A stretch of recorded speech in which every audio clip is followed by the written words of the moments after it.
Hello, everyone, and welcome to Special Needs TV. So glad to be back. And we are talking about digital responsibility and digital parenting today, which is a really hot topic for so many of us. I'm your hostess, Mary Elizabeth Jackson. You are watching Special Needs TV. I am a certified advocate and an author. Thank you to our audience who's joining us live on LinkedIn and Facebook and Twitter. We are so happy to have you here today with us. So, our lives continue to be filled with and influenced by the digital world. And for parents, it's very, very tricky. I know it is in my home, as it probably is in your home. So my guest today is the very special and amazing Carrie Rogers-Whitehead, which you're going to love her just like I do. And we will be discussing her book, The 3 M's of Fearless Digital Parenting. So there is hope out there for all of us parents who are trying to maneuver through this very challenging time that we're in. So a little bit about Carrie. She is the founder and CEO of Digital Respons-Ability, a mission-based company that educates tens of thousands of students and parents and teachers through and in-person and online courses across the country. So it's really amazing. You'll have to see if you can find one near you. Before this, Carrie worked for almost a decade as a public librarian. So she has a real passion for libraries and making sure that they are digitally equipped and really equipped all the way to help people with challenges of any kind. She started the first public library programming in the which is aimed at individuals with autism, for which she received the 2013 Utah Librarian of the Year award, which that's very amazing award to win. She is an award-winning author of 6 academic titles, with one more in early 2023 coming out. She has the International Society for Technology and Education. She's written 3 books for librarians, including Serving Teens and Adults with Autism, a guide for librarians in 2020, which won an award from ALA in 2021 for an outstanding reference source for folks. Carrie continues to work with neurodiverse individuals through her digital citizenship education, and her newest book out with ISTE addresses inclusive teaching. So that's really great. She describes herself as a practitioner first and continues to teach and work directly with people of all ages and abilities. Okay, so I'm getting ready to bring Miss Carrie on our show, and here she is. Hi, Carrie. Oh, great. Thanks for having me. Oh my gosh. Yeah, happy Halloween. Yes, absolutely. I am so excited that you're here today. We met at a library conference in Nashville. She was speaking, and I was attending there to talk to the folks for Autism Tennessee, and that's where Carrie and I met. I was so fascinated by her work.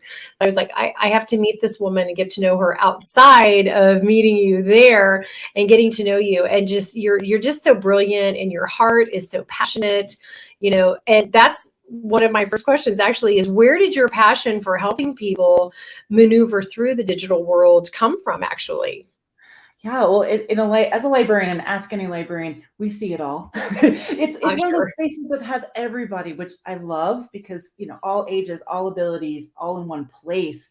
And so it kind of came out of my observations and working with so many young people. They would come to the library after school, hang out, and I felt like they were getting a lot of STEM education, but it was like the hows of STEM, but not the whys.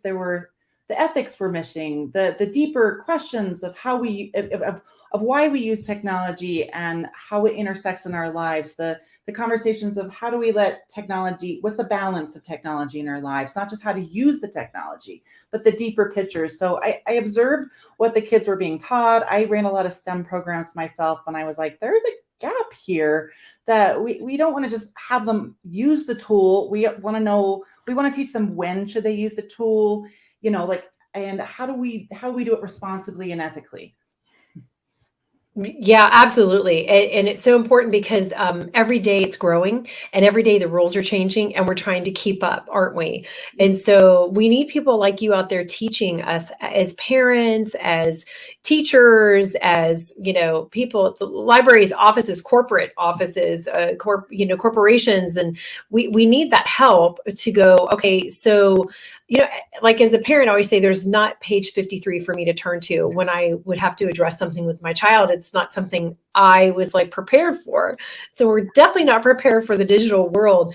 And today we're discussing your book called The 3M's of Fearless Digital Parenting.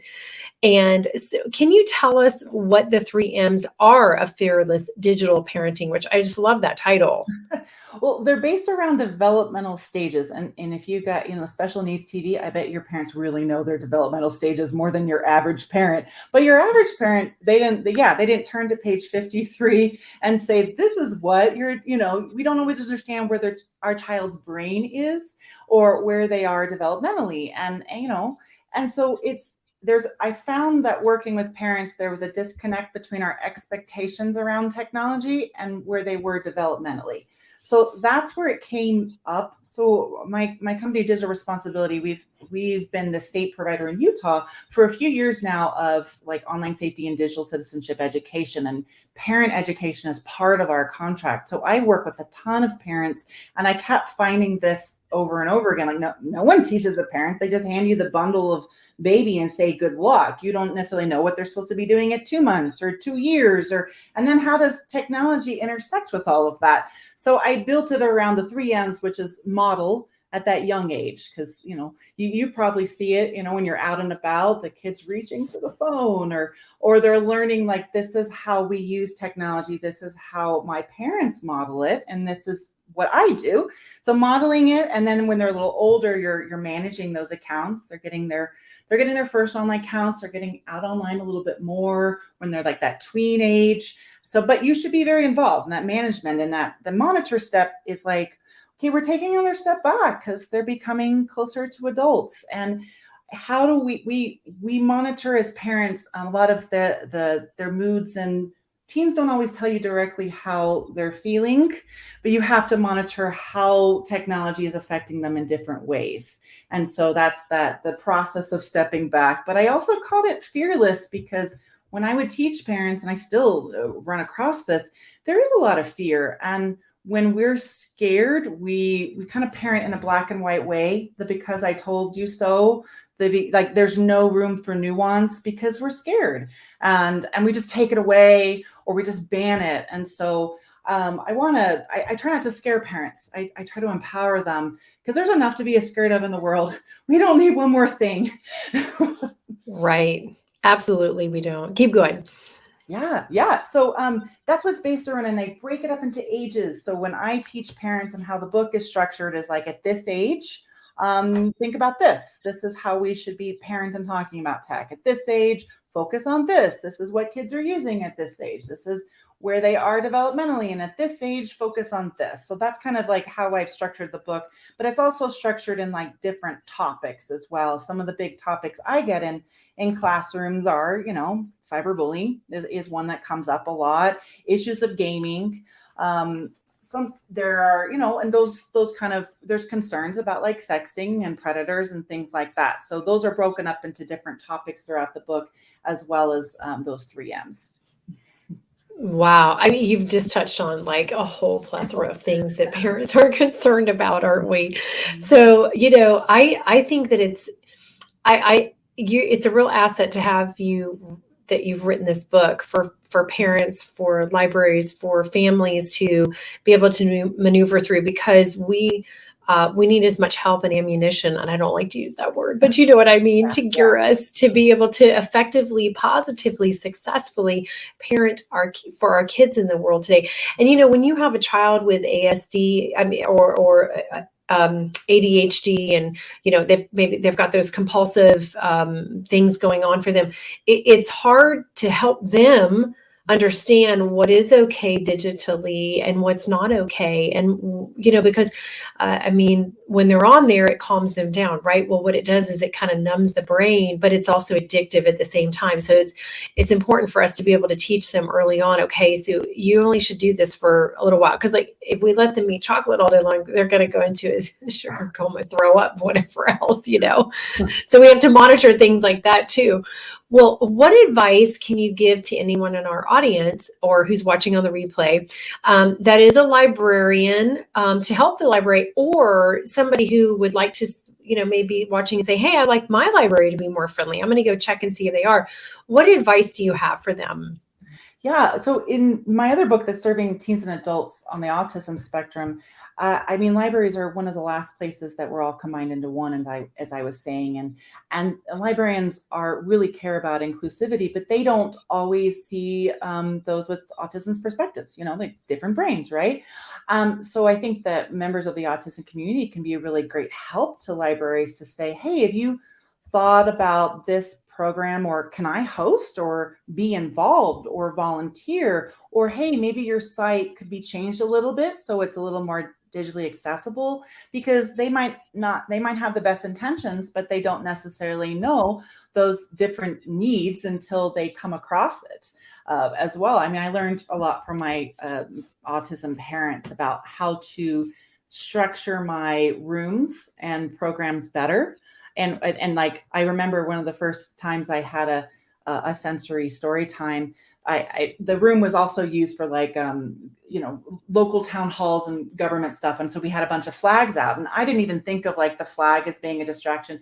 Kid makes a beeline to the flag, grabs it off the pole and runs it around, right? I didn't even think of that as being like, I didn't see the room the same way. And the parents are like, yeah, that flag, why is that there? But I didn't see it. So having something just to say, this could be maybe an issue, or maybe you could dim this, or maybe these blinds are not the best, and this, could be helpful. Right. What do you think are, besides that, what are the things are very helpful?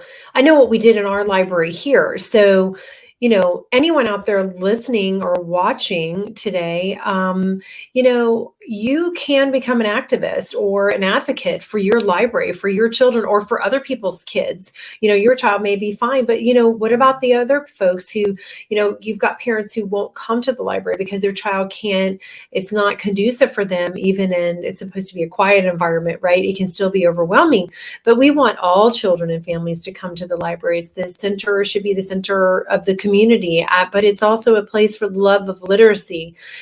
So what other things or suggestions do you have for a library or a person to go say, hey, can we try this here kind of thing? I know what we did here, but what else do you have some other thoughts about that? Yeah, well, if someone's not coming to your library, the library doesn't know that there's an issue and they're not reaching them. So libraries can do more outreach. They can go into maybe non-traditional spaces that they hadn't considered. Or I ran when I was running programs, a newsletter and an email list, and I would send out things from other organizations and they would send out my things. So it was helpful to have that communication so we aren't all in these silos over time. So libraries can help that way. Maybe it's a Facebook group, maybe it's an email list, but the communication piece can be helpful as well. Another piece of it is just making, like, the volunteering piece is like coming in and actually running some programs and actually being there. That's one thing that's great about libraries, is you can maybe book their room, you can run your own group, you can get the libraries involved, and then it can be this kind of like, you can invite the public and let people understand and talk about some of these topics from those with autism's perspective. And I know libraries are trying this one in particular, but libraries can also work to make a really inclusive collection and have books by like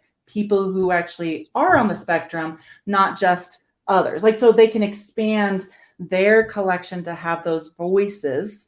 And I think there's been improvement in that in recent years, but there definitely can continue to be that too. Yeah, absolutely. Well, and then we can also mention like a resource area for families, so that if you can get materials from different organizations that are, maybe the Down syndrome organization, and then the autism organization and disability organization, and, maybe even Respite Care, things like that, and have a specific area for families to come in and be able to go, oh, I have this question, but I know I can go to the library and I can find information on it, material or something. And also a sensory room. I think that is just invaluable for children. For everybody, right? We And all, for everybody, because yeah. it doesn't matter if you have a challenge or not, you're on the spectrum or not, all kids get kind of woo, and then they need to come back down. And so sometimes, they can decompress in a room like that and learn, okay, and there's different, I know in the library here, we have different items in there for children to help them decompress, and the adults. But also, it's also about educating children, about understanding what's happening for them is really important as well. If they, as a child gets into an overwhelming situation, how can we help educate the families to know, hey, these kind of tools help to calm the situation down, so then a child can effectively participate and really, get something out of the wherever they're at. If they can go, oh, okay, so I'm a little overwhelmed by this over here. I'm going to go sit down here. And if I squeeze this or I color or, there's a little bit of calm music on, then I can kind of come back to ground zero again, Yeah. I So, love what you also said about resources. I mean, for your parents, navigating the system is just so hard, especially after 21. Gets even harder.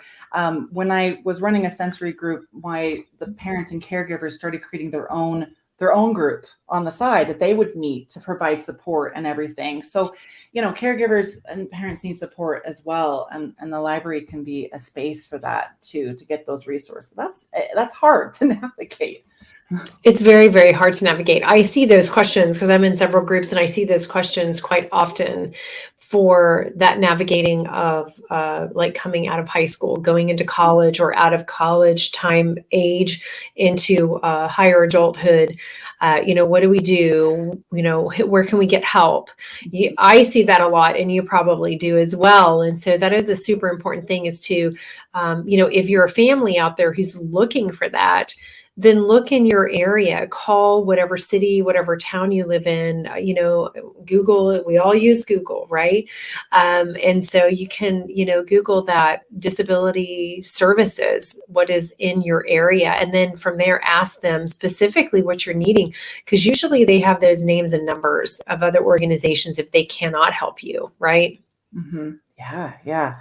It's a lot. And like librarians are an information center as well as a community center. And so they can be that space for sure. So there's a lot, and I learned a lot from the parents in my group. They even made me weighted blankets. I had a volunteer create some of this, wanting to give back. And it was amazing. So I appreciate those parents that are advocates. They helped me. They taught me about just about all I know. Well, yeah, they're good for educating, aren't they? Yes. So, do you have a copy of your book with right there with you? Yeah, yes, right here. I know it's a little burnt. There we go. 3 M's. I told Mary that I'd be happy. I'm finding the exact link so it's not fuzzy. I know, yeah, it's because you're green screen. That's why. Yeah, we can't. Okay, there we go. But so if there's anybody out there who would like a copy of the book, we have she has a couple of copies that she would love to give away. We just need your address. You can contact me after the show. You can message me or leave a comment after, on the post or the link here. So can you read something from your book for us? Yeah, I'll tell a little story before I get into it, and then I'll read the comment, because when I talk to parents a lot, and when I teach digital parenting, I see this generational divide that we have, and our adult brains are different than kid brains, and sometimes we forget that. So I share a story in the book of when I was going to kindergarten, and I was taking the bus, and there were the fifth graders in the back of the bus that would bully me and make fun of me. Like, you're not supposed to sit here, you're a little brat, all this kind of stuff. So I went home and I told my parents, I'm like, oh, I'm being bullied. I'm crying. I'm like, oh, they're what do I do?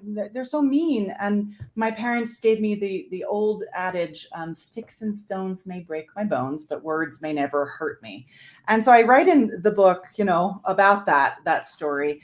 And this relates to some of our, cyberbullying incidences, and we might just be like, shrug it off. But my parents gave me the advice they thought best to ignore it. They said for me to tell those very large fifth graders the famous phrase, sticks and stones may break my bones, but words may never hurt me. And I did just that It did not end well. These pre-adolescents found it hilarious that a little kindergartner would tell them that the back of the bus was filled with laughter. I blushed crimson and rode to school with my head down and never sat in the back of the bus again that school year. My parents' advice was not bad. It was well-meaning and logical to them. From their perspective, why would you worry about what others think? It was a waste of time and energy. Age had given them new perspectives, and their worries involved bills and work, not what other people's opinions.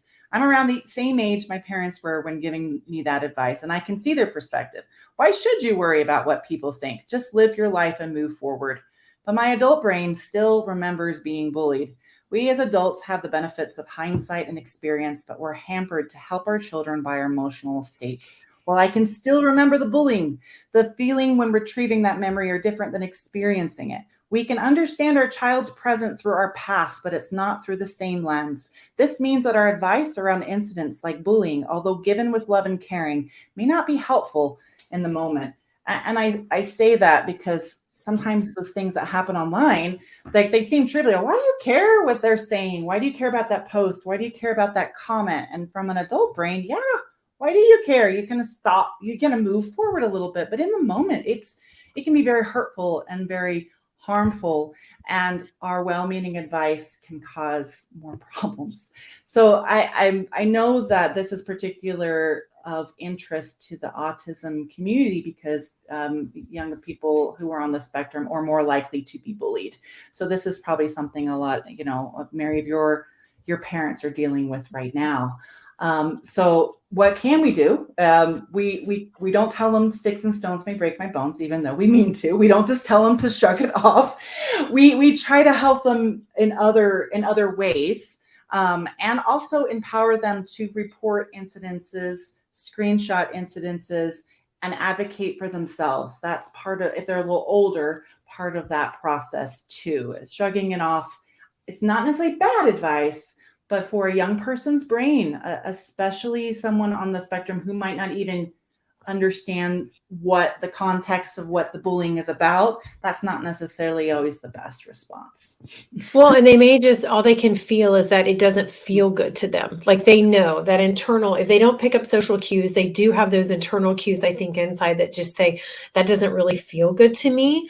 But, I know with my own child, standing up for himself is very challenging because they don't cue into that. Like, oh, it's time for me to stand up for myself. Even though this doesn't feel good, they don't know what to do. So we do have to give them that extra help and that extra guidance, and still that may not pay off.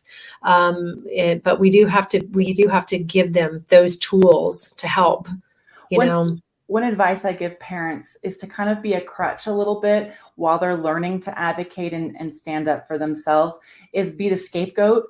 I mean, blame you. My mom says this, I can't do this. I can't go out there. I have to be off. I can't, blame your, be the one to take a little bit of that on while you can. And as they kind of have to, say it, but yeah, be the scapegoat. What do you care?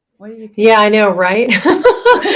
I know, exactly. Yeah, because pretty much everybody is concerned about what somebody else thinks, especially when you're young. Your peers' opinions of you are almost more important than your parents' opinions of you, which is really scary because that's an easy way to get manipulated. Okay, so I want to ask you what you're working on next. What's coming up next for you? The next book is about with the International Society for Technology and Education. So it's about policy and how do we implement change in of digital citizenship culture and talking about tech on a large scale. So I wrote it with the person who handled LA school districts new implementation of digital citizenship, like on a large scale. And I'm doing that on the large scale is how do we shift people's thoughts on education? How do we teach this? How do we make it happen? So it's from deepening digital citizenship from policy to practice. So I'm kind of in that realm, but change is hard. And I know you're working in this area, Mary. I talk a lot about change management and relationship building and trust building. If you want to see something on a large scale happen, it takes time and it takes these conversations like you're having with your parents one at a time. Yeah, I know. And really you have to have the numbers. You know, it's like the squeaky wheel gets the, you know, it gets heard. And so we just have to keep moving forward, keep working at it. Don't give up. If you're frustrated about something where you live, then go talk to somebody. You know, you don't have to yell or scream. Just say, hey, I have this concern, or we had this experience at our local library or at a store or something, and we need some help because we want to be part of the solution Yeah. to this kind of situation, you know. And so, you know, I'm grateful that you're doing the work that you're doing. I know everyone who gets to work with you or learn from you is very grateful for it. And, you know, we're hoping it will reach far and wide, right? Yeah, we can definitely, it's an issue affecting all of us and our, you know, our kids on the spectrum, as you were mentioning before, you know, the executive functioning, the self-regulation, and technology can be, you know, oil and water there. So it can be hard. And so that those parent involvement is especially, they're going to need a little more of you to be the scapegoat and a crutch for a bit longer, probably. Oh, yeah, absolutely. Oh, my goodness. Yeah, they are. And so tell everybody where they can find you now so that they can purchase your book. Is it on, if it's, you know, go to Amazon, it's out where you Yeah, can it's on find books. Amazon, Simon& Yeah, Schuster. It's the 3 M's of fearless digital parenting, proven tools to help you raise smart and savvy online kids. I don't know if you have a link. I don't. They can see the chat, but that's I can type it in there as well. Yeah, I don't think I can do that, but you can add that as well. And you can also see the other book is Serving Teens and Autism, Teens and Adults on the autism spectrum, but that's more an academic one. You'll find it some places. So it's like response-ability.net. And I have some great parenting resources on the site. So I have like conversation starters if you want to talk about tech with your kids, some downloadables, some other kind of things like that, to help the kid, to help out. Sometimes we have to have difficult conversations around technology. We don't know where to start. So hopefully right. it'll help some of your parents. Yeah, absolutely. And so, you know, okay, we're going to put it in the chat to find you. Let's see, because I had it up here. Let's see if it'll show it. There I you don't go. know that And it's going to I show put it. a couple of websites in the chat. I also run a digital parenting site that has game reviews if you're looking for what is a parent and gamer perspective on certain games. Oh, that's really great. Okay. Yes. All right. Well, we will put that up. So, you know, I'm so grateful to have you here today with all this information. And definitely, I want to have you back on to talk about the next thing that you're working on, because that is just as important as this. And, you know, we have to get involved. We have to be active, and we have to be supportive, and we have to be willing to take a few minutes and read, you know, and research, and then figure out how can we help our kids, because sitting them in front of those digital items and technology all day is not good for them. They need to have other things filling them and teaching them and helping them. So, you know, we all just have to be proactive with our kiddos and go ahead. What? And modeling it. I mean, especially the Yes. younger kids, and when you become a teenager, they're watching you, they're learning from you, and how we use technology, and how adults are online affects our kids. So we can all probably be a little bit better. I think I should teach more adults on this topic sometimes. Yeah, I know you should. That's a good valid point that you have there, because then they can go and teach their child. And you know, it's important.